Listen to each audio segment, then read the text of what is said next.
It's another episode of Why Wasn't It Better? I'm your host, Patrick Darms. And I'm your co-host, Anton Paras. And joining us is a return guest, Peter Baldeo. Welcome back. Welcome.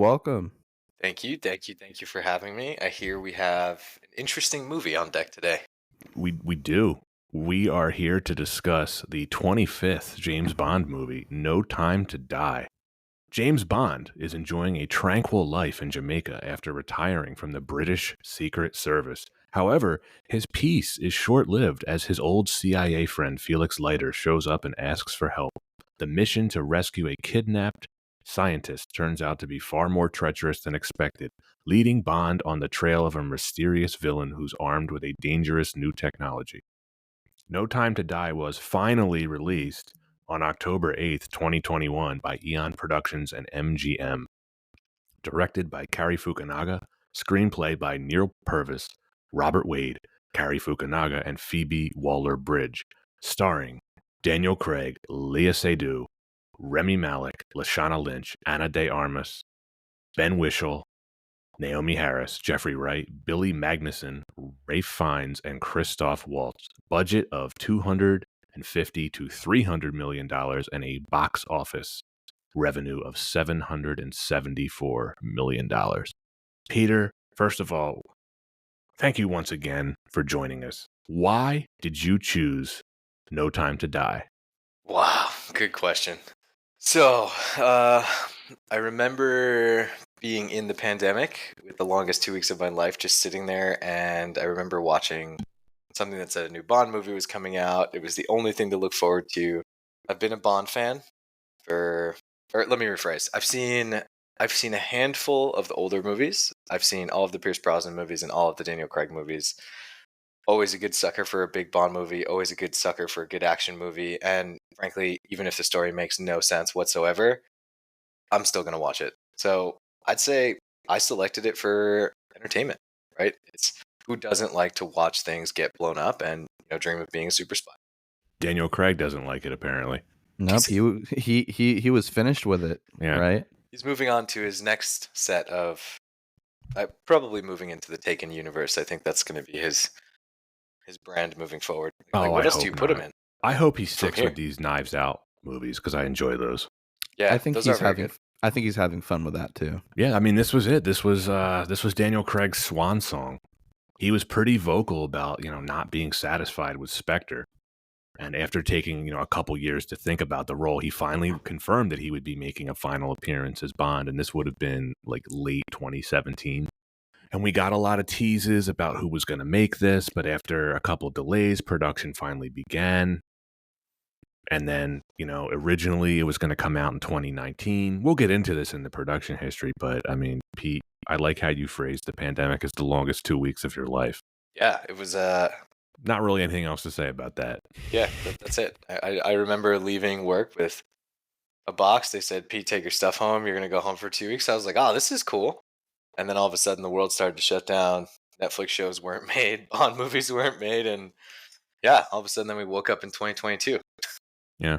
But to your point about Bond, no matter how silly or contrived, I'm still excited for every Bond movie. I was excited for this, even after Agreed. the, let's call it major disappointment that was Spectre. I think that's a fair criticism. I actually think that's a little generous, but... Well, did you listen to our episode about it? We were pretty harsh on it. We were pretty harsh. And I mean, there was a lot of hype for this film, especially looking at the trailers. I definitely was excited. Yeah, I mean, that was the one where they flipped. I always get them confused. That was the one where they literally did not a barrel roll, a vertical flip in a helicopter? Yes. Which I'm pretty sure physics don't allow for that to happen, but that's okay. It's a Bond movie. Physics is not going to get in the way of James Bond. Nuh-uh. Anton, any initial thoughts on No Time to Die? There's no time to wait. We need to dive into this production history just because it is, we've hinted at it. The pandemic definitely had a lot of influence on the length of time that this film, it took for this film to actually hit theaters. And in that time, there was a lot of hijinks behind the scenes. And, well, listeners will start to get a sense of how we feel about the film. But I'll just initially say right now, it was quite a journey. to get to this film. It's a good way to put it. All right, well, let's dive right in. We have a ton of notes about this film, so let's sort of go rapid fire, and if we have to slow things down for discussion, then we will. So the making of this movie in March 2017, Purvis and Wade, who had some reason or other have been employed to write every Bond film since The World Is Not Enough, they were asked to write a screenplay. Several directors were considered for the job, including Denis Villeneuve, who actually passed on this to direct Dune. Smart move for him. Danny Boyle gave his pitch to Barbara Broccoli and Michael Wilson, which saw John Hodge writing a screenplay based on Boyle's idea, with Purvis and Wade's version scrapped initially. Hodge's draft was greenlit and Boyle was confirmed to direct with a production start date of December 2018. However, Boyle and Hodge left that August due to creative differences, and this is what triggered the first delay. Boyle later confirmed that he left specifically due to story disputes. It is strongly rumored that it was over the decision to kill off James Bond, but that is not necessarily confirmed. The idea of Bond having a child was introduced by Hodge and retained for the final script. So by the time Danny Boyle left, fired, more than $17 million had been spent. Entire sets had been built. Point in short, they had started making a completely different film before stopping, using a different script, and starting over from scratch. This is where Cary Fukunaga enters the picture. He was hired less than a month later, becoming the first American to direct a Bond movie. Purvis and Wade were immediately brought back, and they began working on a new script with Fukunaga. Filming was originally set to begin in December 2018 at Pinewood Studios, but it was pushed back until April 2019 after Boyle had departed. Paul Haggis, who had previously co-written Casino Royale and Quantum of Solace, was brought in to do uncredited rewrites. Scott Burns did the same. And this is pretty cool. At Daniel Craig's request, Phoebe Waller-Bridge provided a script polish in April 2019, for which she ended up receiving an official credit. She was referenced as being brought on board specifically to provide more wit and humor. During a live stream event where the cast and crew were being introduced, Ana de Armas admitted that nothing had been written for her character yet. So they hired her. They did a press conference with the whole cast, and she didn't really know what her character was going to be doing in the movie. LOL. Yeah. It took a great deal of convincing and probably money to get Christoph Waltz to reappear in this film as Blofeld. He absolutely hated his experience on Spectre, and from what I read, he only really worked for a day or two. The film entered production under the working title Bond 25. The title No Time to Die was announced in August of 2019. With Craig's departure, Broccoli said that No Time to Die would, quote, tie up loose narrative threads, end quote, from Craig's previous Bond films, and to come to some kind of an emotionally satisfying conclusion, LOL. Craig was paid $25 million for the role. Not bad. Filming locations included Italy, Jamaica, Norway, the Faroe Islands, and London. Production finally wrapped in late October 2019. The last thing filmed was the Cuban sequence. Fukunaga shot additional pickups that December. Composer Dan Romer was originally hired to write the score, having previously worked with Fukunaga on Beasts of No Nation and Maniac, but he left due to creative differences, aka fired, and he was replaced by Hans Zimmer in January of 2020. That same month, it was announced that Billie Eilish would be providing the title song. Snippets from John Barry's score to On Her Majesty's Secret Service were used extensively by Zimmer throughout the score, and the song from that film, We Have All the Time in the World, sung by Louis Armstrong, appears over the end credits. No Time to Die was originally scheduled for release in November 2019, but it was postponed first to February 2020 and then to April 2020. But by March, it was clear that the COVID pandemic wasn't going to end anytime soon. So Eon was forced to once again push the release date back to November. This was the first film affected by the pandemic. And while Eon has not commented on this publicly, this is interesting. The rumors are that they made rewrites and reshoots to change the virus or some kind of bioweapon in the plot to that of nanobots. Makes a lot of sense, which we'll get into when we do the discussion point of this episode. But the official rumor is that the reshoots occurred due to Nokia's product placement throughout the allegedly being outdated in the film. Like, their excuse was that Hmm. the film was delayed so much that they needed to include quote unquote new phones. This is the excuse that they provided. I could see that being, Seems yeah, seems seems plausible. seems reasonable. Yeah. Yeah, the virus thing seems a lot more reasonable, though. Nah, Yeah. definitely the phones. Yeah. The film would ultimately not be released until October 2021. In addition to the massive budget, it was estimated that MGM and Universal spent $66 million marketing the film. This was the first Bond film to be distributed by Universal Pictures, which acquired international distribution rights following the expiration of Sony's contract after Spectre. MGM reportedly lost up to $50 million because of the COVID delays, and at one point prior to its release, it was rumored that MGM, who was in dire financial straits at the time, were quietly shopping the film to other studios with a $600 million asking price. MGM denied the rumor. Gentlemen, let's talk about why this wasn't better. Number one, the problem with Spectre, the film and the organization, and how it affected this film. On the Spectre episode, we went into detail, Anton, with all of our issues with the questionable storytelling choices that that film made. The legacy of that particular film is that they were forced to dedicate a chunk of this movie to addressing those storytelling mistakes. And I don't think that they had to. Ugh. I think like this is a good, this is water that we've tread on before in previous episodes. Listeners will recall we do have a bit of a displeasure with having to create this greater universe and connected films for Bond, and I think that it just really did reflect the trend of other major studio films, which we think ended up making a bit of a disservice to how impactful these films could be. That's the legacy of the MCU, right? It impacted the Bond series in, I would suspect many fans would agree, a negative way. And Pete, I'm curious to hear your thoughts on this because I know you didn't like Spectre either. This is how I look at it. Spectre had a definitive ending, right? It probably should have been Craig's last film. Bond falls in love with Madeline. He defeats Blofeld. He retires from the service. He gets his happy ending. They could have just let that sleeping dog lie, but they didn't. Nah. So I usually want to say, I think it's two things. Because one thing I read in the notes too was I really want to talk to Daniel Craig why he did this movie. And I think everyone who watched Spectre was left like, okay, this is a Bond movie. I want to be generous, but at the same time, I want to be cruel. It was less than good, I think is the way to say it. And I don't think Craig wanted to end his tenure, which I personally think was a solid tenure as James Bond, on a movie that was mediocre at best. I think in typical, like if you're building a legacy, right? Do you want your legacy to be like, oh, I went out on a C minus, or do you want to try to strive for something bigger and then go out? So I think number one is I think he wanted to end on a better note. And it also seemed like obviously making movies, money's always going to be a thing, right? You slap the name Bond on it, anyone's going to see it, namely myself and basically 100% of the people here.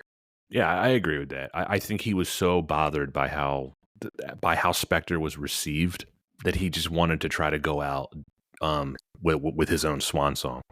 Yeah, and I mean, go ahead, Anton. Sorry. I was gonna say, I mean, I did read a report that did mention that Craig was the one to actually, write it or request that it be written in that Bond ended up dying in the series. Correct. And that was way back, like during the Casino Royale days. So I think it really does line up with there felt like some unfinished business that still needed to be done.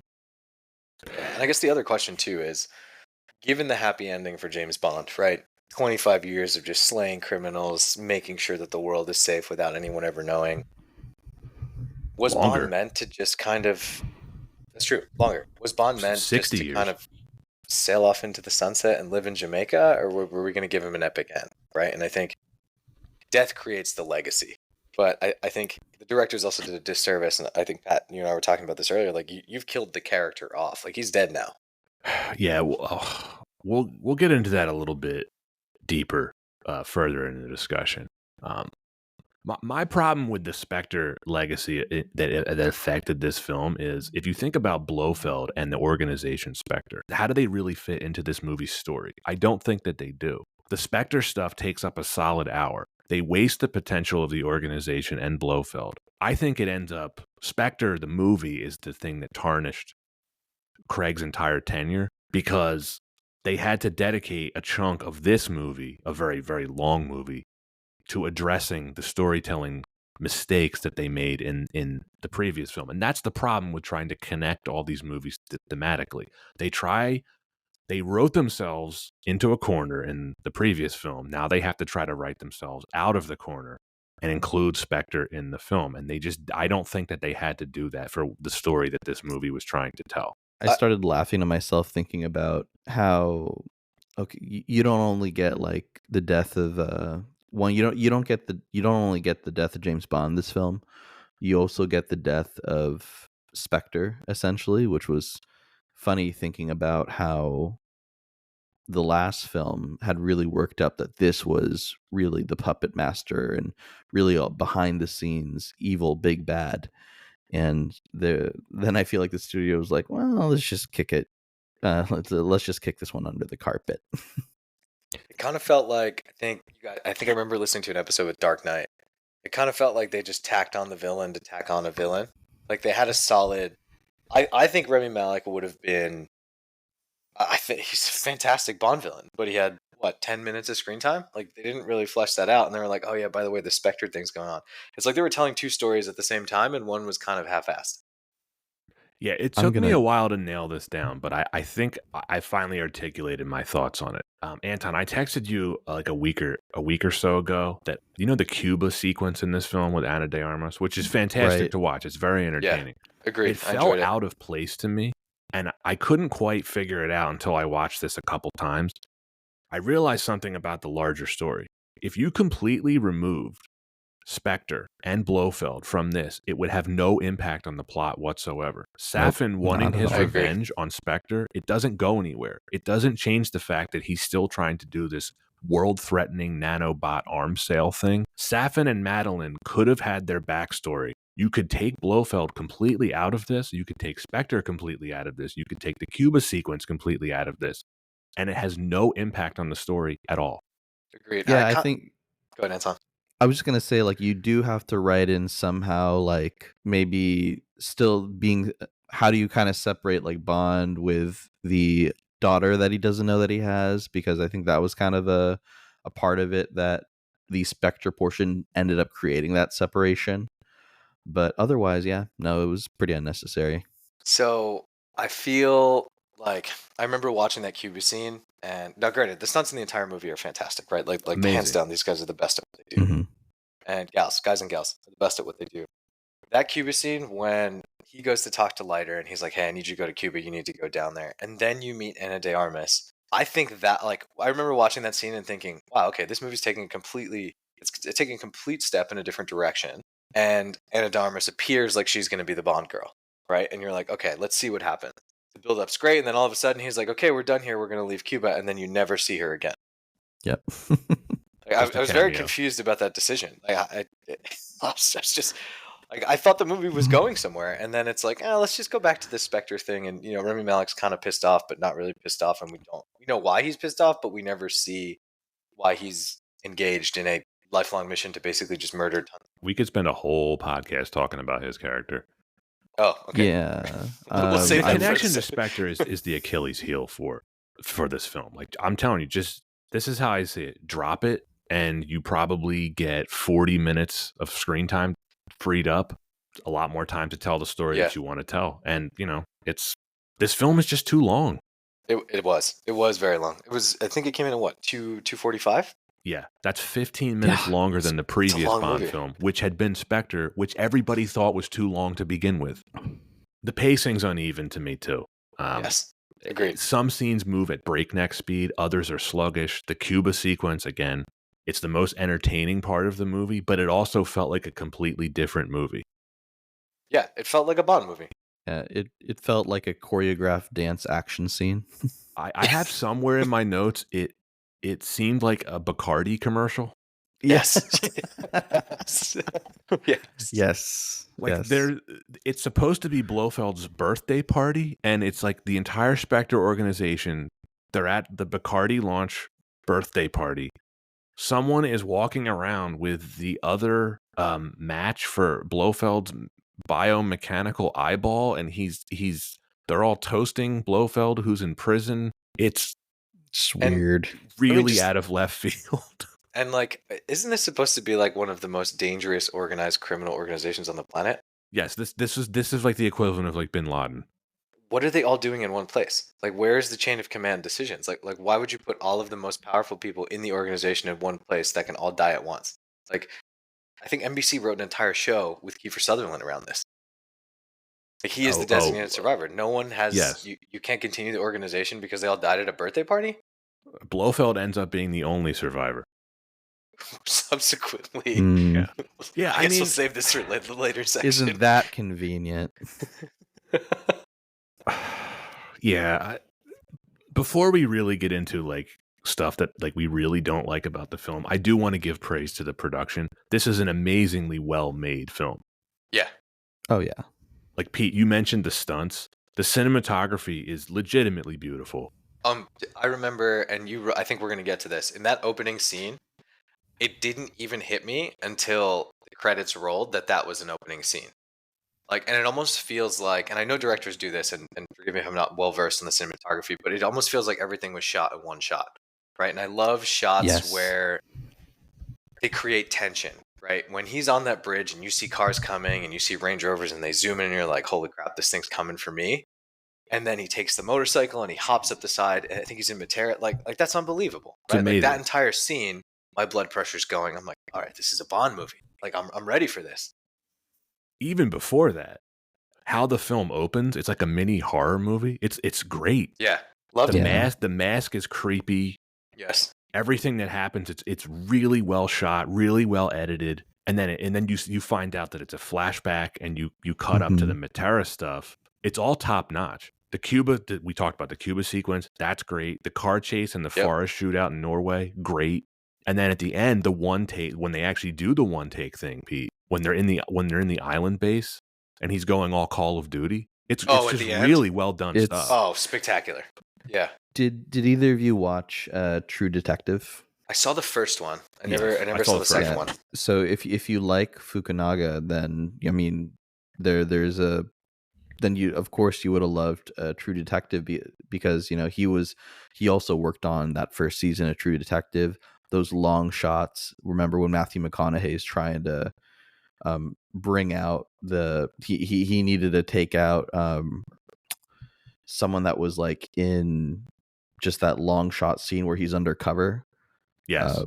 Fukunaga directed that, so you can see a lot of parallels with that, and I didn't know that. Very similar shots in the film. That's a great shout. Yeah. No, I think this is a really well-directed movie. I don't know how the cinematographer, his name's Linus Sandgren, I don't know how he didn't get an Academy Award nomination for this, because this is one of the best-looking Bond movies. Yeah, I can agree with that. What do we think of the title song by Billie Eilish? Personally, not my favorite. Yeah. Passable. Very low energy. Yeah, passable, but not Bond opening scene quality. No, it's not memorable. Yeah. Not memorable, but it made, I don't know, from like a studio decision, it makes sense. Like one of the most popular artists at the time, still pretty popular today. Yeah. I think she was only like 19 or 18 at the time of the film's release. Yeah, I think you're right. The Bond series has a history of doing this, right? They're like, well, what are the kids listening to these days? Duran Duran? Hit him with a little Afrojack at the beginning. Little Afrojack. No, yeah, it's just not a very memorable song. I thought the titles themselves started off cool, but it ends up like a hodgepodge of like, I don't know what the theme of these titles are. Normally the films have a pretty consistent theme for their titles. You think about Casino Royale's titles, it was all card related stuff. But here, I don't know what they're doing. They're trying to hit like 5 or 6 different color palettes. Not like who exactly doesn't have the time to die? Because by my math, Bond's on vacation. What did we think of Hans Zimmer's score? Excellent. Yeah, thought it was good. It fit. Yeah, it did. I like it. It worked. I think he did a great job of creating tension through. I remember seeing this commercial. It was like a THX commercial years ago, and it was like they show the picture on half the screen, then they play the sound, and it's like if you're missing THX, you're missing half the movie. and I think he did his job, man. I think the people behind the scenes did their job. They did exactly what they were supposed to do. The operations were spectacular. The stunts worked. The music worked. The story, not so much. I really love the decision to include Her Majesty's Secret Service. That the famous tie-in song, Patrick, that you'd mentioned. What was it? We Have All the Time in the World. Yeah. Including that in the end credits. Of course, there's a lot of parallels with that film and this film. So I thought that was a really nice touch. Yeah, Pete, if you've never seen that film, it's the only one that George Lazenby did as Bond. Which one is it? On Her Majesty's Secret Service. I just bought the entire Bond saga, so like that's my objective before the end of the year. Wonderful. That is my favorite score of the series, and it is a lot of Bond fans' favorite score. That's John Barry's finest work in my achievement. The music to that movie is breathtaking, and I think Zimmer wisely calls back to it here. So, it was a little controversial on his part. Some fans didn't like the fact that he was reusing music from older films, but I think it was used appropriately here. Oh, I mean, not only did they use the music, they use lines from the film, or used a line from the film, but I think in a very touching way, and it was in a way that does it does bring a tear to my eye. So number 3 reason why this wasn't better: the villain and the characters. Pop quiz for either one of you. What is Safin's plan? I thought it was to either destroy the world or make money off of this world-destroying virus, which seems hard to do. Yeah, he seemingly couldn't make up his mind about that. Yeah, no, it was Can I go ahead and just go on record and say I don't really love Rami Malek? You can. You just did. Yeah, I know it's not a popular opinion. I think that's some might say a hot take, but I think he's overrated. Oof, that cuts deep, man. That cuts deep. Yeah, I know. Like I said, and it's a hot take, and I think that even as the villain, especially when I say that, and then I think like of him as a villain, I wasn't the biggest fan. Wow. I kind of agree with you, Anton. I liked him in Mr. Robot. Yes. But I also didn't see most of Mr. Robot. I only saw probably like 5 or 6 episodes. I don't really know how he won an Academy Award for playing Freddie Mercury, because they put him in dentures and he was lip syncing and like cool. I kind of see what you mean here. But I will say this. They didn't do him any favors on this film. He did not have a lot to work with. I mean, Pete, I think you were spot on. He's maybe in the movie 10 minutes. Yeah, like it's. I think so. Love Rami Malek. I got a soft spot for him. I think he's great. Mr. Robot is one of my favorite shows. I absolutely love it. I think it's great. I think untapped potential, right? And I think it's because they were too busy telling the Spectre story that they didn't develop any of his backstory. Like, and I think usually when you see, like, at least in the past Bond films, with the ones that I've seen, it's the villain has something horrendous happen to him. You see the backstory. You understand why he's on this lifelong quest to get revenge, right? Rami Malek shows up and he's like, they killed my family, and that's it. And that part made sense. Yeah, but like his motivation for doing everything else, not clearly defined at all. Right. I get the fact of wanting to get revenge for your family. Wiping out an entire organization or taking out people on the planet because they killed your family. The revenge doesn't exactly add up to me as to why you're pissed off. I had a theory on this too, on like why they ended up going in the direction with having Rami Malek as the villain versus like, one you had there was no way they were going to be able to have Blofeld back as the main villain, right? Like, he's in jail. So even if they had written him in, how do you still get back everyone's favorite Christoph Waltz back into the film after? I feel like it was like pulling teeth to even get him to reappear. It was. But at the same time, isn't it odd that basically everything that this Safin character did was basically something that Blofeld would do? Like, have like a island and trying to hold the world hostage. 100%. Yeah.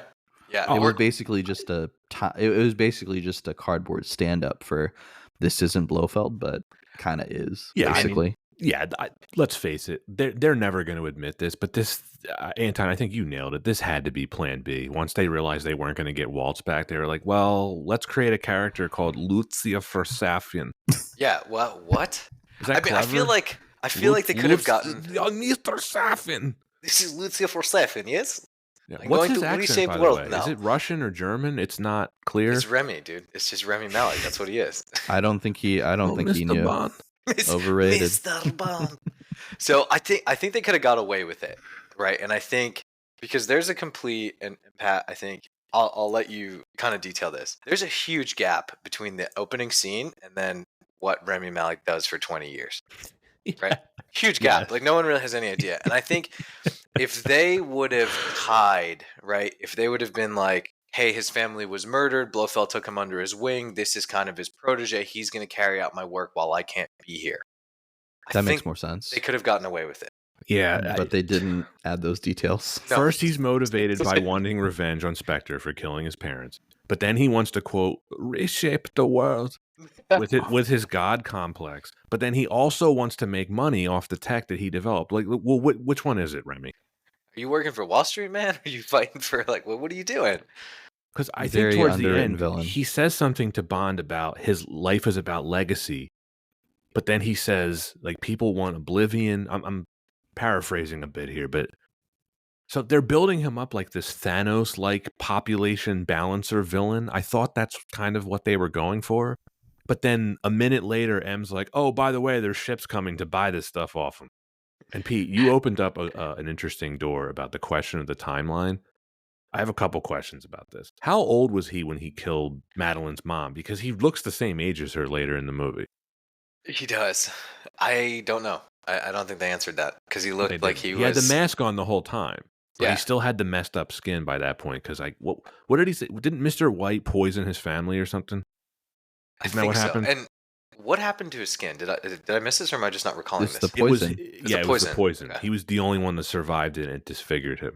He waited, so he kills Mr. White's wife, right? Madeline's mom, and then he just does what for 20 years before deciding to get revenge on Spectre? What does he do for 20 years? Build a He has to nanobots. shop for more creepy masks. Yeah, he's trying to find the right mask. He's been looking. the one that I was using got broken. Yeah, looking shops for years. Amazon wasn't a thing yet. That's right. He's growing his poison plants. And of course, his story, Safin's story, it doesn't have anything to do with Bond. Him wanting to revenge on Spectre doesn't have anything to do with James Bond. He's just not needed at all. It should have been Blofeld, or vice versa, Yeah. right? They should have built out Safin's character more and dropped Blofeld altogether from this. I think our theory, of course, is that it should have been Blofeld, and this was the plan B. Did you like Christoph Waltz's makeup in the interrogation scene? No, I hated his scene in this movie. Oh, where he was in the plastic box and then he I just hate died it. in the plastic box. I can't Slowly stand it. coming in. Like when Bond Very- starts choking him, he's like, "Die, Blofeld, die!" Like I understand that's from the novel "You Only Live Twice," but it's corny. Very corny. Yeah, when you see the visual of it, you're like, okay, you could have done this better. So, fun fact: that actually wasn't makeup. That was actually Christoph Waltz after negotiations with the studios to be back in the film. He wanted to give the authentic vibe to the character. They had to give him a bionic eye. That was part of the deal. I want the nano eye. Yeah. Well. And of course, Spectre gets wiped out in 60 seconds? Yeah, global terrorist organization taken Yep. out flat by basically Bacardi. I think if you think about it. Yeah, it's Pete, to your point, they all gather in one convenient location. Like you couldn't have made this any easier for any secret I just organization. think it's funny how so they're essentially zooming in to Blofeld in his prison cell, right? Like they're using Zoom so he can watch on his bionic eye, right? If they're all using Zoom, why do they all need to be in one location? Valid question. Valid question. It actually reminds me of older 80s almost corporate villainy, ladies and gentlemen to villainy, to evil. It just felt cheesy. Felt like an Austin Powers movie. It really did. Yeah, Okay. definitely. They're in a swingers club. Yeah. Like, what are you doing here in Cuba of all places? Yeah, they were getting a lot of weird looks in there. All We right. like your vibe. So We didn't like the Bent on- villains. I think this is going to go with your hot take. What did you guys think of Madeline? I hated her.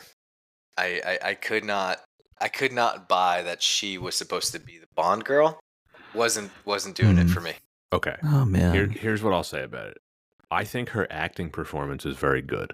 Can agree with that. Her character, it's interesting. The movie is almost more about her than Bond. Yes. It's about her being rejected by the man she falls in love with in the beginning, her making the decision to bear this man's child, and her past actions catching up to her in the form of Safin, which ultimately costs Bond the love of her life, his life. So it's really her story, and that's one of the things that I dislike about it as a Bond movie. I think as a movie, her character is interesting, but does it fit into what I like as part of the Bond formula? No, it does not. Okay. So I'm going to take this in a different direction. And what if Fukunaga decided to pull a fast one on us? Remember the whole conversation about whether Bond's going to be a female or not, what's going to happen? What if they killed Bond off to make Mathilde the new Bond girl? My first initial reaction was, can we not do we have to have continuation like that for the next film? No, I hope not, but my head just exploded. Just nuts, right? I didn't think about it because I would hope they wouldn't do something like that. No, I mean, I'm hoping they didn't either, but if they reboot this thing, it's going to happen, especially in today's age. It's tough. I mean, part of the beauty of the previous films, we've talked about it before, is you could have your own standalone film that just shows an adventure of Bond, and there's some light connections, but it allows for fresh storytelling, fresh, different, new locations, and no need to be bogged down by having to tie loose ends that it ended up having to add an extra hour to this film just to take care of a lot of plot holes. But even then, I keep thinking about it. Like, there was no way they could have just done another film where it was like, well, now they have to do an adventure in Nepal because of some eco-terrorist and a whole new cast and crew involved. They can't just throw in a film like that in the middle of this series just because of the way that they'd written in. They'd had to written in this greater universe for Daniel Craig's Bond. So I do personally, I hope that they can go back to more of a standalone individual film series versus trying to continue keep it within Bond's a storyline. I just want my Bond to have fun. He's not having fun in this movie. I'm looking for Aston Martins. I'm looking for traps. I'm looking for gadgets. I just want him to go on a mission. Have fun. Just give him a mission. Like the Pierce Brosnan movies. They weren't all great, but they gave him a mission. He went on the mission. He completed the mission. That was the movie. You knew what you were getting with Pierce Brosnan at the beginning of the movie. Okay. Here we're getting a soap opera. Yeah. And I think what they tried to do is, at least what it felt like is, and I think it's antithetical to the entire series, right? It breaks from typical culture. Bond is a secret agent, gets the really hot girl, gets all the cool gadgets, saves the world, moves on, and he's still a player, right? I think what it seems like they tried to do is they tried to humanize it a little more. They wanted to give him a family. They wanted to give him a reason for fighting. They wanted to give him a daughter. And I understand it. I have a huge soft spot for stuff like that. I get it, right? As a movie, I understand what they did, giving him some purpose to live. As a Bond fan, as a standalone Bond movie, that basically ripped this right out of your mouth, Pat, I don't think it delivers on what fans were expecting. I'll explain this in detail, my thoughts on this a little bit later, but it's essentially I agree with everything you're saying. It's operating so far out of the Bond formula for me, but they did succeed in humanizing him. I will give them that. With the performances and everything, Daniel Craig's performance is it's great. 10 out of 10 in this movie. It's great. He is doing everything he can to make this character work and make the humanization of Bond work, and he absolutely sells it. His performance is heartfelt. It really is. You felt it. You did. I'm just curious to see where he goes my issues next. with his films have never been his performance. No, agreed. Because he again, right? He showed up and did his job. Yeah, but to be fair, did you? I mean, I had a lot more fun during the scenes with Anna de Armas, and Yes. kind Yep. of it kind of felt like he was going on an adventure and having fun. Yeah, he was about to get a mission, and then they decided to abandon the mission. I mean, it's kind of a knock on this movie to say that almost everyone you talk to, that was their favorite scene in the movie, and it kind of says a lot when that's the scene in the movie that's most not like anything else in the movie. Yeah, That is more classic Bond. That had It- classic Bond it all was Bond. over it, and that's why we liked it. Yeah, pouring the drink mid gunfight. Come on, that was great. Yeah, it's great stuff. What about the supporting characters? Ugh. Lashana Lynch is the new Mm. 007. What do we think? I liked her. I thought it was different. I think it breaks from typical Bond, and I thought it was interesting, right? And I think I'm a huge fanboy when it comes to these things. There's a scene where current 007, Lashana Lynch is asking for old 007, Daniel Craig, to be appointed as 007, and then it just kind of, the scene freezes. I was going nuts. I was like, yes, Nice yes. payoff. Yeah, Mhm, yeah. I mhm. respected it. I did. I was like, you know what?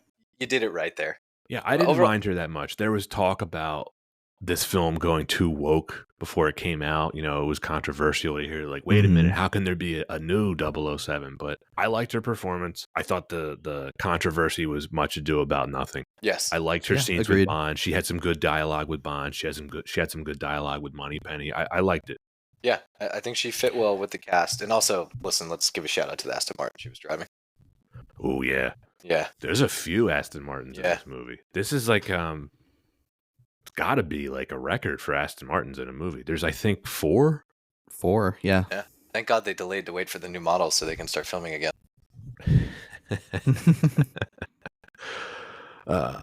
Anton, what'd you think of Lashana Lynch? Yay or nay? I mean, you know, I honestly didn't have anything. I didn't have anything bad to say about her performance.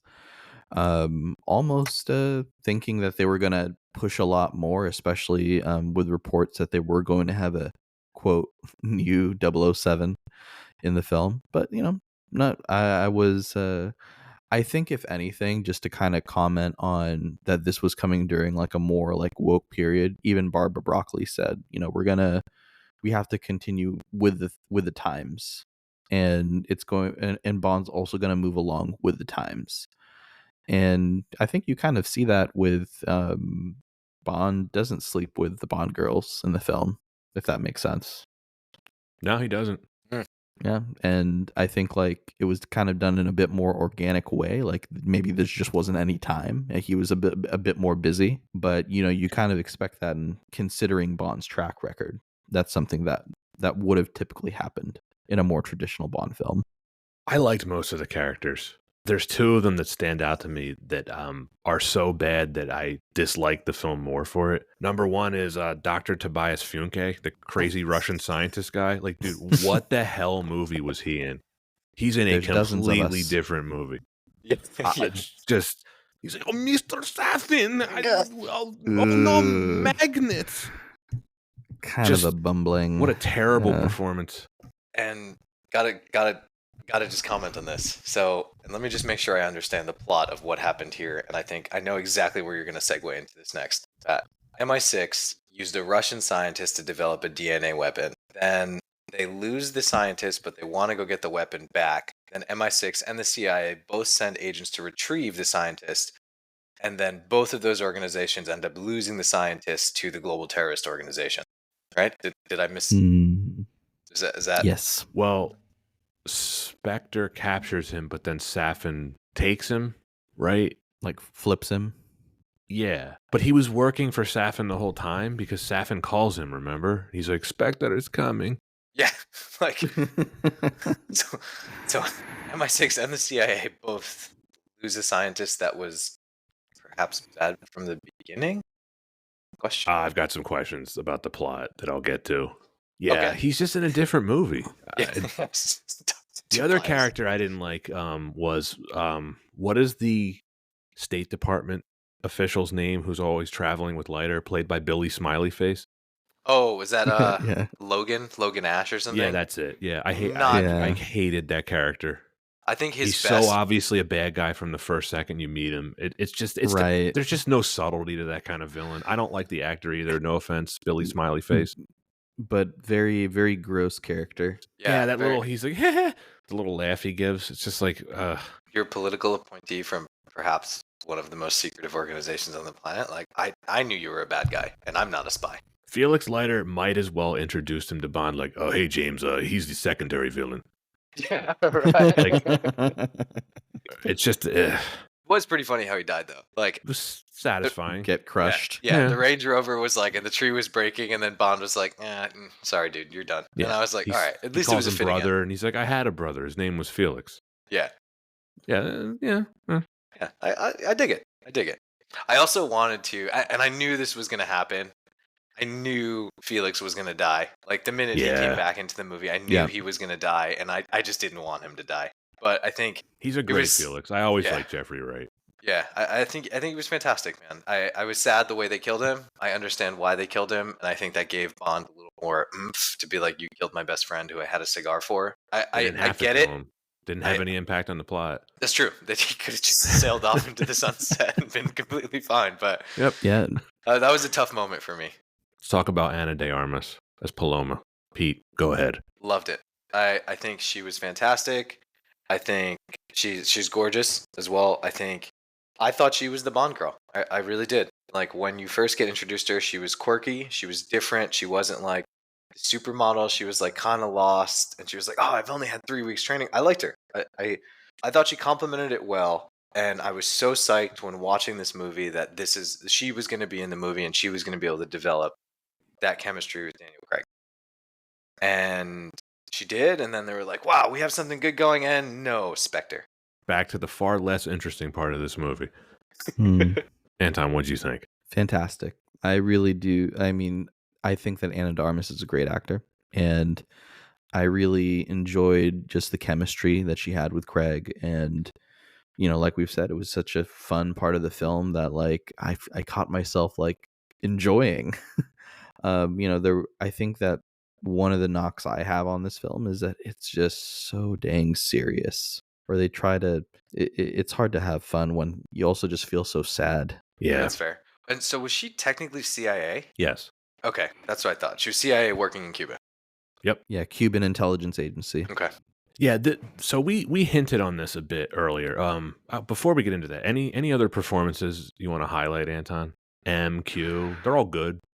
They're all good. I mean, I think that the supporting cast all good. Yeah. Nothing to say. I like Q too. I think he's great. Fantastic. I love how just Bond annoys him constantly. It's pretty funny. Yeah. Actually, my favorite part of the movie is when Bond and Moneypenny go to Q's house. He's in the middle of preparing dinner for his date that's going to be there any minute. Yeah. Bond just walks in. Q has this really nice bottle of wine decanting, and Bond just starts pouring himself glasses. He hands one to Moneypenny. He has like 2 or 3 glasses during the length of that scene. Q just doesn't say anything. It's so funny. Yeah, it's hilarious. Yeah, I liked him a lot. But we teased this a bit earlier.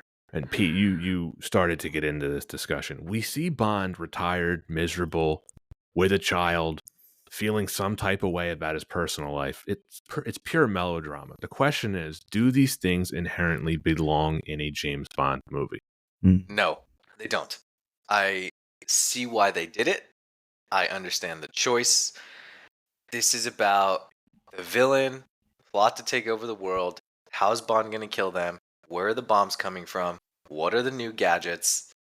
And will I save the actual world? That's what a Bond movie should be. I understand why they did it and what it felt as. It seems like they were wrapping up the Daniel Craig era and they made the choice to humanize Bond to make him feel more human. And I get why they did it. And I think one of the shows that I think I have to shout out, NBC drama called The Resident. It's complete garbage, but I love the show. It was at the beginning of this year, I think it was January. Fox hasn't renewed the contract yet, and they didn't really know what was going to happen. So what they started to do is once they knew that, like, okay, we're probably going to get canceled, they began to wrap up each one of the individual storylines, and you got to see the human element of those characters. And I think they did it really well. I think that's what they tried to do here, except that when you make 4 movies that don't care about that, and then all of a sudden in the 5th movie you're trying to slam it all together to be like, oh yeah, wait, by the way, he was human, it feels kind of rushed and it feels out of place, especially when people aren't expecting that. Does that make sense? It does make sense. I don't Yep. think any of these things belong in a Bond movie. I never want to see this family element, this soap opera element. I never want to see that in a Bond film again. It shouldn't feel like Sundance. It should feel like Michael Bay. Or at least Hopefully trying to not too find like a much like nice, Michael Bay. It's true. Yeah. It's true. Or at least how do you find a good balance with, Pete, you touched on it, and I agree with you. Like I see what they were trying to do, and I respect it. How do you add more depth to a character that's been done so many different times while still capturing like what makes it great? And I think that the Craig series will have its place in history for what they did with the character, but it didn't quite really balance out well when it felt like a Bond film versus when it felt dived more into the art house feel. Yeah, and I think an added piece to it too is it's the Bond formula works, right? And I think a movie where that formula doesn't work is the Fast and the Furious series, right? They've cloned the same formula. The movies get worse and worse, but somehow they make hundreds of millions of dollars a year, right? And I think they chose to go in a completely different direction. When the formula works 23 out of 25 times, swing the bat. You got to do it, and especially if it's going to be the last one, I think you stick with it. I think they made a risky choice, given the turbulence of everything that was going on in the world at the time and everything that they were going through with filming and production issues. I get it, right? They tried to do something a little different, but it just fell short. Let's talk about the elephant in the room. How do we feel about Bond dying at the end of this film? I mean, Pat, I want to throw that back at you. You're the Bond aficionado. How did you feel? Well, I forget what point during the film when I was first watching it that I realized that like they were probably going to kill him. It was some point on the island. I think when he gets shot a couple times, that's when I was like, oh, he's not going to make it off. Yeah, he's going down. He's not getting out of this one. He's the main character in my favorite film series of all time. I actually felt hollow. I didn't tear up. I felt nothing when he dies. He didn't even sacrifice himself to save the world. Like the world was already saved by that point. So his death felt meaningless to me. I understand why he felt the need to do it. He was already shot up by that point too. Who's to say that he would have survived those gunshot wounds, right? Maybe it wouldn't have just been the cruise missiles, but I don't know. No, I agree with you. I think coming from years of saving the world and Bond being able to achieve the craziest feats that we've seen, it felt like they killed him to kill him. As in, if the guy's going to save the world 25, 30 times over from multiple villains, like make him go out with a bang. Like don't. I mean, I get it. I'm talking to like my son, my daughter. She's got your eyes. Yeah. Okay, cool. That's great. It's James Bond, man. Yeah, it felt like they didn't kill him for the story. They killed him because Daniel Craig wanted to kill him. Yes. That's basically it, right? And he's probably like, I'll take the 25 million, but I die in the end of the movie, and that's it. I'm going to read a quote from him, but first, Anton, what did you feel about them killing Bond off? I did feel a bit sentimental, especially when you're adding in the elements from Her Majesty's Secret Service. Utters the same quote that was even said at the end of the film. We have all the time in the world, and I couldn't help but feel sentimental for that. But I totally agree with you in the fact that his death felt a little bit meaningless in retrospect, and it's a big decision, and I don't think that there were a lot of I remember a lot of people were very surprised to see Bond die at the end of the film. Well, according to Daniel Craig, from a interview he gave to Variety magazine, quote, I'm going to tell a story here, whether or not anybody remembers it or agrees with it. But it was 2006. Barbara Broccoli and I were sitting in the back of a car driving away from the Berlin premiere of Casino Royale. Everything was going well. People liked the movie, and it looked like I was going to get a chance to make at least one other movie. I said to Barbara, how many of these movies do I have to make? Because I don't really look at contracts or any of those things. And she said 4. And I went, okay. can I kill him off in the last one? And she didn't pause. She said yes. So I struck a deal with her back then and said, that's the way I'd like it to go. It's the only way I could see for myself to end it. And to make it all like that was my tenure. Someone else would have to come in and take over. She stuck to her gun. So according to Daniel Craig, end quote. So according to Daniel Craig, they were planning to kill off Bond since they hired him for the role 15 years ago. Do we really believe that? I mean, I see it like being real and like it was maybe in a tongue-in-cheek sense. Yeah. Like Craig said, like, can we kill him in the fourth one? And she said yes. And then like it's one of those like factually it's true, but maybe in the moment they were kidding. And then eventually they came back and said, you know what, let's actually do it. Yes. Yeah, I don't think he signed up for the first Bond movie saying, wow, I'm so excited to do Bond. I can't wait to kill him in the last movie. Right? Like, and maybe there's like, I can understand that if you're like a megalomaniac and you're like, I'm the best James Bond. I'm going to end my legacy here. I get that. I just don't see Daniel Craig doing that. Here's why I don't believe it. Anton, remember the leaked emails from the Sony hack we were talking about in the Spectre episode? Remember, those emails confirmed that movie, Spectre, was going to be Craig's last one. He had to be convinced to return to this. I don't believe that at all. Remember, he went into Spectre and he finished Spectre thinking that was his last one. And he apparently had no issue with his character surviving that film. I don't believe that quote. But regardless, Daniel Craig decided to kill off the character, and that is why the character was killed off in No Time to Die. I think they gave him too much creative input. Like, you don't like that James Bond died? That's on Daniel Craig. Okay, fair enough. Tough take. All right, so I think give the listeners something here. Pat, you're definitely the most diehard Bond fan. If you received the script that said you had to kill Bond, how would you have done it? How would I have done it? Yeah. I mean, you could go a million different ways with that, right? I would never do it. Like, I couldn't write that. Yeah, I mean, that's fair. I think, so I thought about it. I think how I would do it, because I remember watching him get blown up, and I was like, oh, man, come on, Daniel. Like, I mean, I guess this wouldn't even fit with the movie, but like, imagine him dying with Madeline and Mathilde. Like, that's just teeing it up for the next generation of Bond, right? Imagine he was in the boat and he succumbed to his gunshot wounds. That's how he died, and he was holding Madeline in his daughter's hands, and that's how he went. And that laid the foundation for her to become a super secret agent in the future via an MGM spinoff on Amazon 15 years in the future. Like, I think that would have been a little more fitting, right? You made this entire attempt to humanize Bond, and then he gets blown up by missiles. You know they have made James Bond Jr.? Wait, what? That's a thing? It was a cartoon. Too. Yes. Wow, I never knew that. It's not good. You can find it on YouTube. I don't. You're not really selling this one for me. That's kind of like when someone says, "Trying wow. to." It's not good. People say, "This is awful. Do you want to try it?" No, I don't want to do that. I think it would have made more sense for just something a bit more of an ambiguous ending. Like, did he get killed? Did he not? Yeah. And because that adds to the fun mystery of like you expect him to get out of it. Everything. You do. Yeah. Well, so one last thought on Bond dying, Anton, before we move on. When we talk about some of the Connery films, Connery saw the level of creative input that Daniel Craig was granted here, and he was denied back in the 60s. And it's actually one of the major reasons why Connery grew disillusioned with the role. It's because the producers would never listen to him regarding the story or the characters. All right, number 4 reason why this wasn't better, the plot. You always have to think about what this movie would have been if they had used Danny Boyle's story idea. They were going to make a completely different film, and then they changed their minds, and this is the movie that we ended up getting, right? We touched on that. It's the most personal that a Bond movie has ever gotten.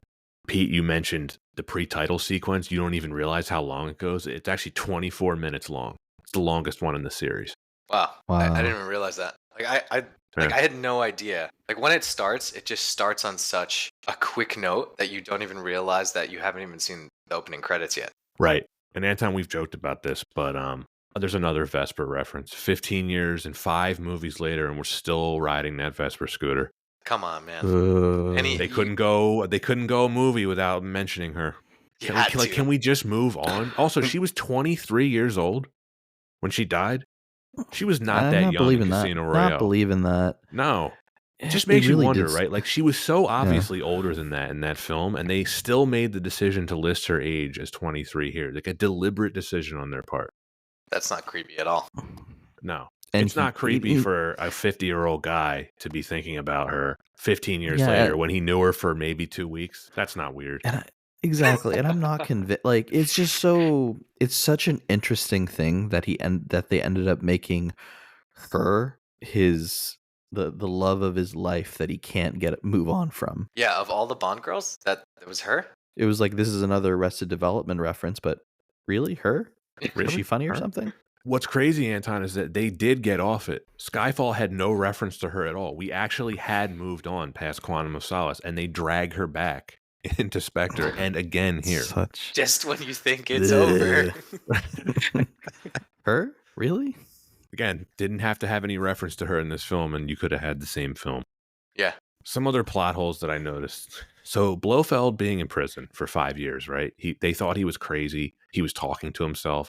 It turns out he was communicating with Spectre the whole time and running the show with a bionic eyeball. It's like for 5 years? He got away with this for 5 years? What do you mean? What's wrong with that? 5 years? That's never addressed in the film. At no point is M like, can someone find out how he was doing this for 5 years and we didn't notice? And like, M's like, someone's getting fired. and how does like the bionic eyeball work? Right? Is it like via Wi-Fi? Like, do they have service in these cells? Like, cause that. Why would they give him a bionic eyeball at all? Just give him an eye patch. He's a prisoner. I mean, that's Yeah, fair. he was also in the Magneto prison, the X-Men prison, where he was just right. Yeah. How's the signal getting out? It doesn't make sense. What are you doing? No cell service down there. I can't even get cell service in Walmart.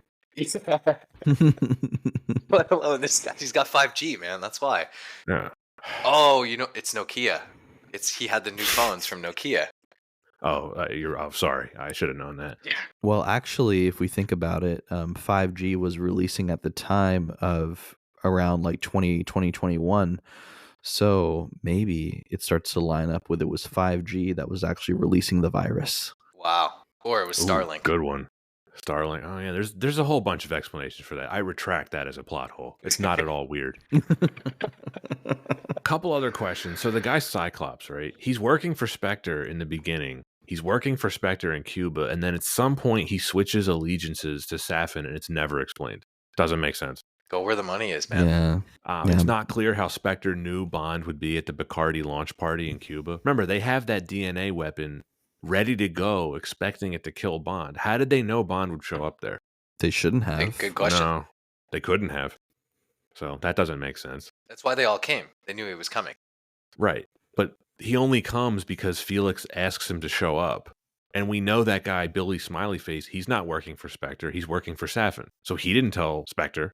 Good point. I never actually thought about it that way. Unless he's a triple agent, which What? they forgot to write in. What? More of a quadruple agent, So Cyclops ends up showing up in Jamaica, right? Now, remember, at that point, he's working for Spectre, but he gets Bond's DNA from his toothbrush from Bond's house, right? Which he gives to Safin. But why would Safin want Bond's DNA at that point? He doesn't know who Bond is. He has no beef with Bond. It doesn't make sense. Yeah, good point. Because Safin wants to kill Spectre, not Bond. Right. So why would he want Bond's DNA then? He doesn't even know who Bond is. You know what? I just had a quick thought. Maybe to do a DNA test with his daughter that he doesn't know about. Why would he care, though? At that point, he hasn't approached Madeline yet. This is before that happens. So what is he, how could he possibly know to take Bond's DNA? You're right. It doesn't make sense. Blofeld dying, I found laughable. That was ridiculous. He's just crumpling slumped into a over. corner. That was ridiculous. That was ridiculous, man. He's dead, Jim. Well, he's dead now. Oh.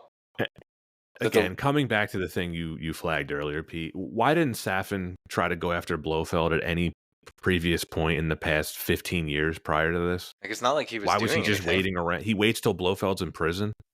Yeah, perhaps the easiest place to kill him of all. And there's also no reason why he had to kill him in the most elaborate way possible. No. He could have shot him just like he shot Mr. White's wife. Could have used a gun. Right. Something else I noticed about the plot, Anton. So, remember we talked about the the weird floating timeline between Skyfall and Spectre and how it's not really clear because they built that building, but then Bond's house had burnt down and they just gave him his things. None of that makes sense, right? This is a similar problem with the timeline. So this takes place 5 years after the events of Spectre, right? Mm-hmm. They say this, that Bond's been in retirement for 5 years. And we know that not much time existed between Skyfall and Spectre, right? But in this film, Bond gives M crap for developing this so-called Heracles project, which he says is 10 years ago. But that's years before Ray Fiennes was even M. That would have been Judi Dench's M. So that timeline doesn't make sense. Nothing about this plot makes sense. This plot is idiotic. Oh, yes. Voldemort. Well, he wasn't M at that point, so this he was not. It doesn't line up. Why is he That's the thing that bothers me, right? They can't even get these basic details about the plot, right? Like they can't even agree on the timeline of their own movie that they're trying to make. That's my issue with it. Well, go ahead, Anton. I was just gonna say that I feel like one thing was they really like to throw in a lot of tension and just like aggression across the characters, and sometimes it felt a little forced. I mean, I guess like sometimes it would make sense, like just because it's a very high stress environment, but at the same time, like, yeah, it just doesn't. It sometimes it felt a little forced to me. Why was he such like why was he like overweight? And like shouldn't the head of MI6 be like an elite agent, not like this older guy that's got a belly that they make crude comments about that he can't fit behind the desk anymore? Like, what was that all about? I mean, he was at one point, but yeah, the whole thing, they're just assuming this history between Bond and this M that just isn't there. Must have been because Bond was in Gryffindor. Had to be. Let's talk about the nanobot thing. I found it strange. It behaves like a virus. It's being developed in a lab that's clearly meant for viruses. The rumored theory about this makes a lot of sense. It was originally a virus in the script, and they changed it. Yeah, I can understand that. Yeah, apparently a similar thing happened, Anton, to the Marvel streaming series Falcon and the Winter Soldier. They had a major storyline about a pandemic, and they had to cut it, which, again, understandable. See that. And for all you video game nerds out there, the nanobots are curiously similar to the Foxdie virus from Metal Gear Solid. There's a deep cut for you. That's right. Dun dun dun dun dun. Love that spectacular series. They're also, fun fact, little prop here. Hopefully, call them for some advertising.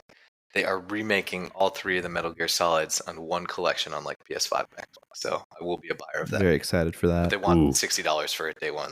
It's a steep. Well, you get 3 games in one.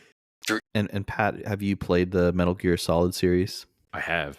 I played the original one on the first PlayStation. Yes. I played the second one, Sons of Liberty. That's my favorite one. Spectacular. Yep. Yeah. And then what's the third one called? And I played Guns of the Patriots.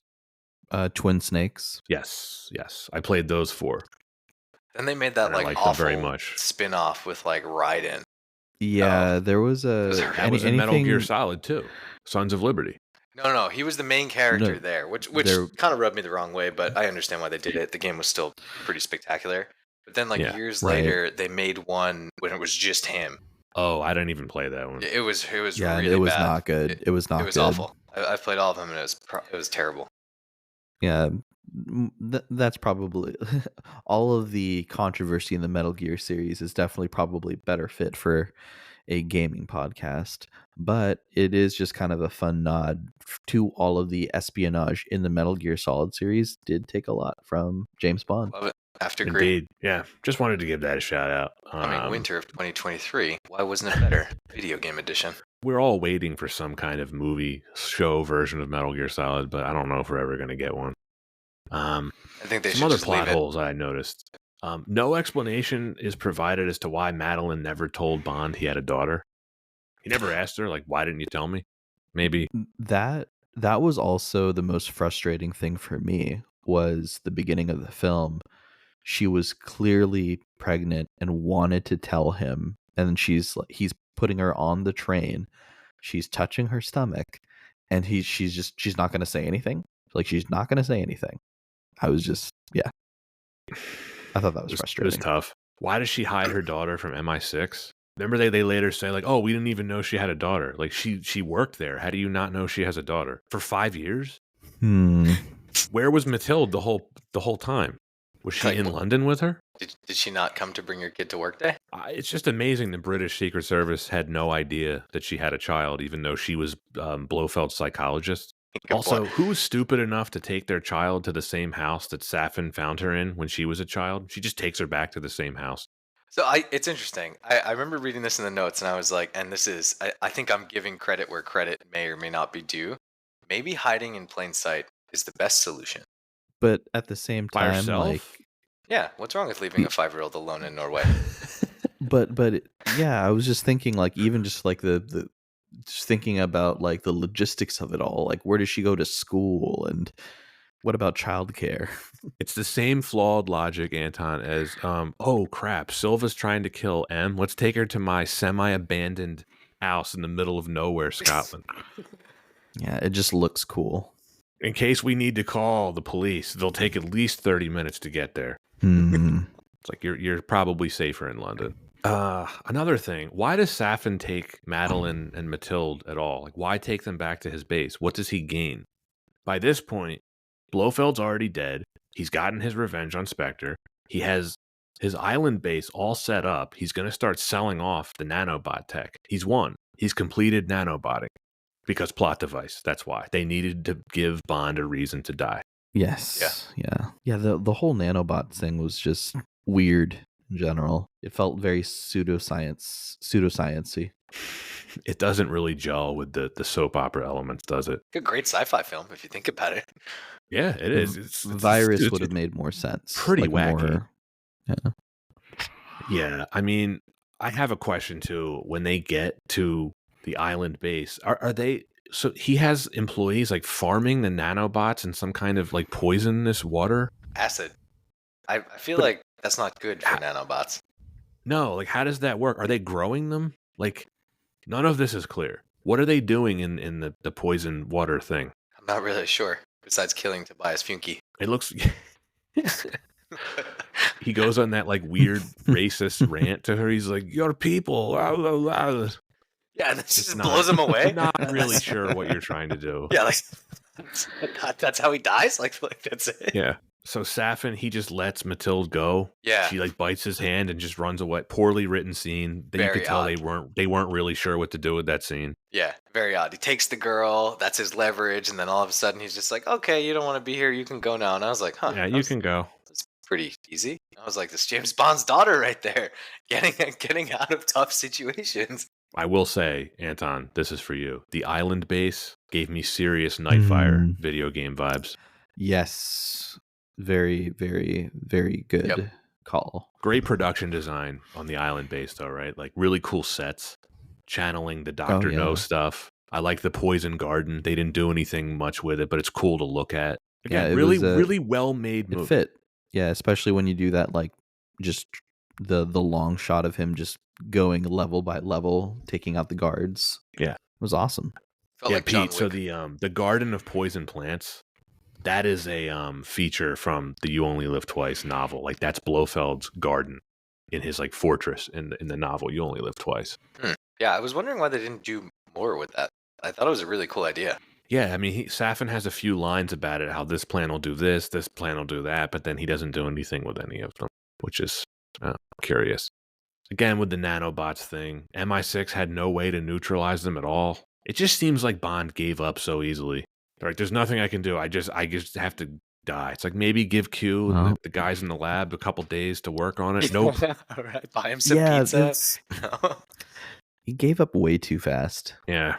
Any other plot holes that you guys spotted, or just elements in the plot that you want to talk about? I was just gonna say, like, it is really like, just touching back on it. It was so fun to get that like Spectre party fight with Ana de Armas and Craig together. Were there any other scenes that either of you particularly liked? I did like the island base raid. That was cool. I think that it was really well done. The opening scene. The car chase in Norway with the Land Rover versus the Land Cruiser versus the Range Rovers. Yes. I thought that was pretty cool. That was very cool. Yeah, and they had me too, because I was like, wow, Bond it was just too 2 trucks. Yeah, again, it was a lot of like practical stunt work that they did, and it looks fantastic. Yeah, it really does.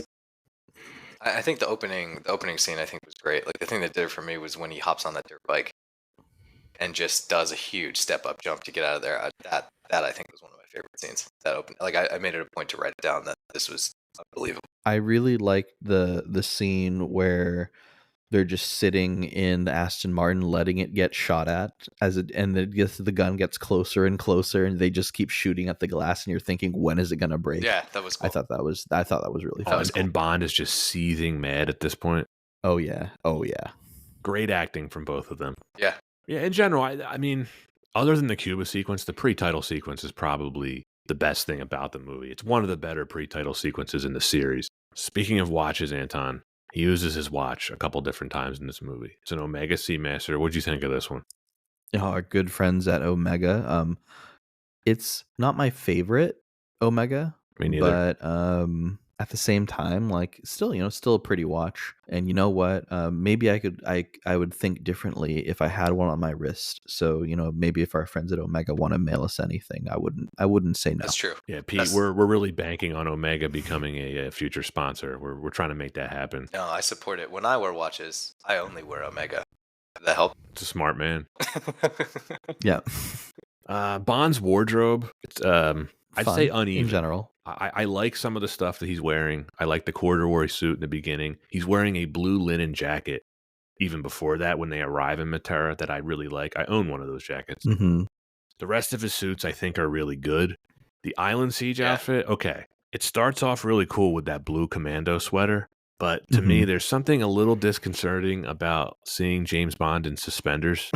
Yeah, fair. But damn, does it look cool taking out guys with leather gloves. It does. Yeah. I liked his suit that he wears when he arrives in London to meet M. It's like that Glen check suit. Sharp. Sharp. And then that duster that he wears in the Norway forest shootout, it reminded me of Han Solo in Return of the Jedi. Not something I could ever pull off, but got some vibes from that. Okay. That's kind of it for our discussion, unless either of you have anything to add that we haven't covered in the reasons. No, it was actually pretty No, I comprehensive. think we're good, and I'm really excited to go over like did we like it portion, just because this is us saying bye to the Daniel Craig era Oh God. on this podcast. Yeah, it's over. He's definitely never coming back. When we talk about whether or not we like this movie, I think we should start with the discussion question. What did we think of the Craig era as a whole? Oof. Anton, you first or me first? No, I'll take a stab at it. I mean, you know what? Like it was. I think that while it wasn't the most, it felt a little uneven to me. But at the same time, some of the most iconic Bond films come out of this era. And just because of that, like that's fantastic. And I will always be, just appreciative of the fact that they really wanted to do something different with it. I'm a huge fan of Skyfall. I'm a huge fan of Casino Royale. And despite that, there was also some really bad Bond films in the Craig era. A lot going against it. We've gone over a lot behind the scenes that can make it difficult and not really give a movie a fighting chance to succeed. But at the same time, I really, really do love Daniel Craig as James Bond. I don't think that him as James Bond is the issue. Well said. Yeah. I gotta agree with that, Anton. I do. I remember seeing the first Daniel Craig movie when they said this guy Daniel Craig is now going to be James Bond, and I was like, okay. I mean, Pierce Brosnan's a tough act to follow. I remember going into it, and I was surprised, and I loved him. I think overall his era was good. I do have to agree with that. I don't think he was the problem with the Bond movies. I think it came down to the storytelling and the turbulence that they had. I am a soft spot for a good story. So I do like the fact that they tried something different to humanize him to kind of end the era. I just think you do that over 2 or 3 movies, so it just doesn't feel like an abrupt change. Like the balance you have to play is I need to tell a good story, I need to humanize this guy, but I also don't need to piss off the core Bond fans. And I think they leaned too hard into the family and not enough into the core Bond fans. And I think that was their biggest issue. So I think I like how they ended it. I like how they humanized it. I hated the way he died, but I get why they made the decision to kill him off, and I think it's a less than passable closure to the Daniel Craig era. And I have to give him more credit for the earlier movies because I think those were better. And I think if you look at all of them as an average, I'll get to my grade shortly. I think it was decent. I do. For me, Daniel Craig's era has been the most experimental and the most uneven. I'm discounting Lazenby. He only did one. I'm going to discount Dalton because he only did two. So if you're comparing this to the Connery era, the Roger Moore era, and the Pierce Brosnan era, I find the Craig era to be the most uneven in terms of quality of films. Two of his films are in my top 10 favorites, while the other three are in my bottom 5. This era has gone out of its way, which we've discussed, to give us unorthodox Bond. And you're either going to like that or you're not going to, right? Anything unorthodox is going to be polarizing. Craig's a good actor. I think he's a really good actor. I like him as James Bond, but Pete, you nailed it. The writing and the directing did him a disservice at times. Part of that blame is his, due to the unprecedented level of input that he was granted. I will die on the hill of thinking that Skyfall ended perfectly and should have been his final appearance. That's how much I thought Spectre ruined it. To me, Bond is a simple formula at its core. Bond gets a mission, he goes to exotic locations, he has some drinks, meets sexy women, uses some gadgets, drives a cool car, has to defeat an egotistical villain or two, and Bond always survives. It's pure escapism. This is the template that was established over the past 60 years and 20 plus films. Now, you can do plenty of diverse things within that formula, as the series has done. And you can even stretch the boundaries of it occasionally, as the series has done with films like On Her Majesty's Secret Service and License to Kill. The Craig era has pushed past those boundaries to the point where it has deconstructed them. And there are certain things about it that I like, but overall, I would say it's just not for me. Very well said, Pat. Had to get that off my chest. Yeah, I could say I don't think there's anything wrong with that. I really do. No, I think as long as the films continue using that classic formula, I stay interested in them. The more they start to drift from it, the less interest I have. And that's ultimately why I still like a lot of the stupider ones like Moonraker or Diamonds Are Forever. They're goofy, but they exist and very much within that classic formula. Yeah, no, that's very fair. But this movie, I'll give you my verdict now. I just don't like what they did with the character here. There's some really good performances in it. Craig is doing everything he can to make this work. But they have to address some of the stuff that they did in Spectre. The villain here is barely in it. His motives and his goals are unclear, and there's melodrama that just doesn't belong in a Bond movie for me. It's pretty long. Some of it's really slow. It's a technically brilliant film, though. It's well made. It's well shot. It's well scored. It's not a bad film, but it's not the way I wanted Craig's era to end. I give this a C- as a Bond film. As a standalone film, if his character's name wasn't James Bond, it would be probably a B. It's really well made. But for me, it's lower tier Bond, bottom 5. And it's not really something that I am ever going to rewatch regularly. Fair. Totally fair. Very fair. Yeah, I can go next. For me, this is it's not my favorite of the Craig era films, but at the same time, like considering the other films that preceded it, definitely like still better for me than Quantum of Solace and better than Spectre. But having said that, it's also it's not the best Bond film ever, but I feel like there were still parts of it that I really enjoyed. Still a very beautiful looking film, as Pat said. I think that something for me is that, or something that I will always just like also enjoy about the film is that it did try to do something different, and it did try, and it committed to following through with what they wanted to do with Daniel Craig and these Craig era films. While it wasn't perfect, I always have to give respect to allowing the directors and the writers to do something different. Having said that, I do put this film at a C+, and that's it for me. Well said.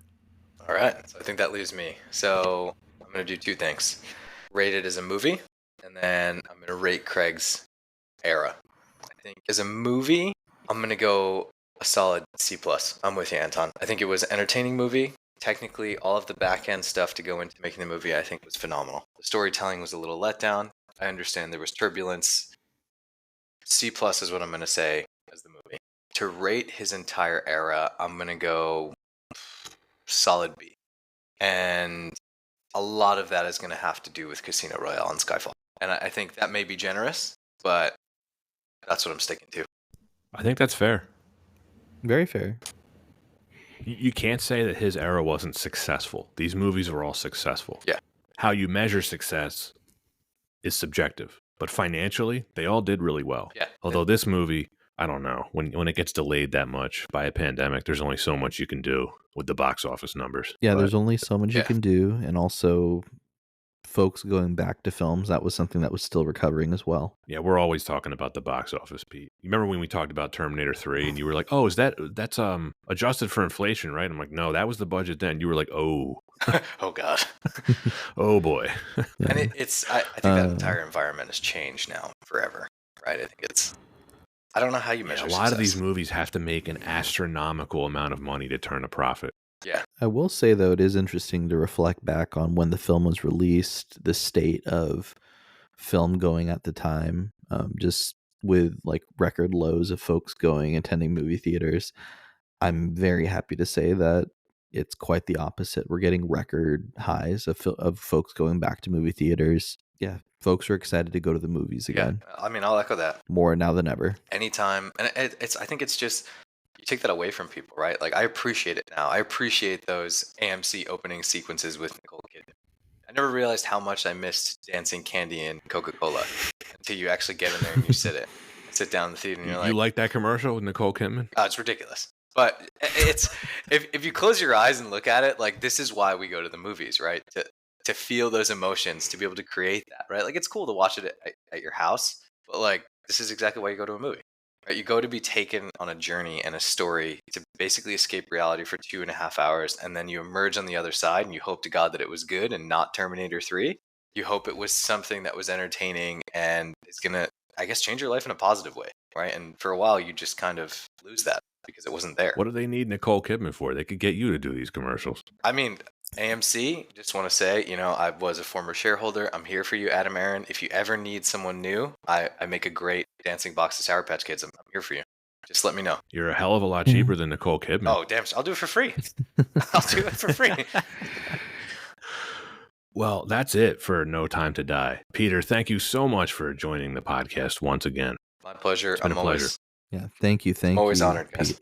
Well, we're gonna have you back sometime soon because we need you on the Hannibal recording whenever that transpires. Yes. I am ready. My notes are here. That one's going to be a little harsher. Just fair warning.